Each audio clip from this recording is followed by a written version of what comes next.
नमोस्तु दर्शकाः, स्वागतमस्तु सर्वेषां संस्कृतपाठशालायाः अभिनवकक्षायाम्। अहमस्मि नारायणदत्तमिश्रः।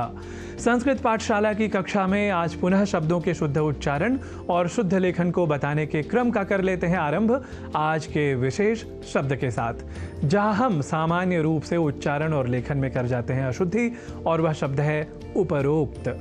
हिंदी जैसी भाषाओं में वस्तुतः ऊपरी का ऊपर के रूप में व्यवहार होता है, इसलिए ही ऊपर और उक्त के योग से बने शब्द को उपरोक्त तो किसी तरह से कहा जा सकता है, पर कालांतर में भाषा प्रयोक्ताओं की भाषा में लाघव की प्रवृत्ति के साथ ऊकार को ह्रस्व ऊ अर्थात उकार के रूप में ही, या फिर कहें कि मूल संस्कृत के ऊपरी शब्द के ह्रस्व उकार को ही स्वीकृत करने के बाद आज विशेष रूप से हिंदी में उपरोक्त शब्द का प्रयोग हो रहा है। वस्तुतः तत्सम और तद्भव जैसे वर्गीकरण के क्रम में हम उपरोक्त शब्द को रख सकते हैं।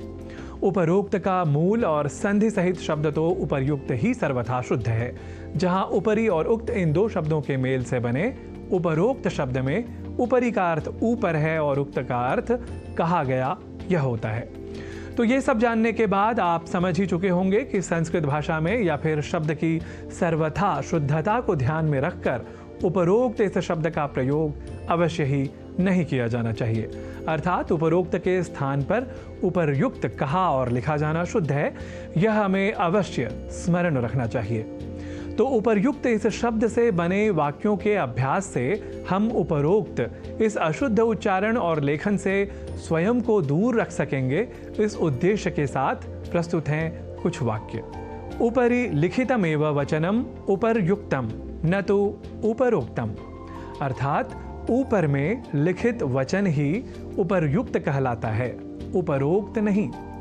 तो उपर्युक्त को उपरोक्त न कहें, इसके लिए दूसरे वाक्य के साथ अभ्यास कर लेते हैं। उपर्युक्त प्रश्नानाम उत्तराणि एक वाक्ये लिखन्तु, अर्थात उपर्युक्त प्रश्नों के उत्तरों को एक वाक्य में लिखें।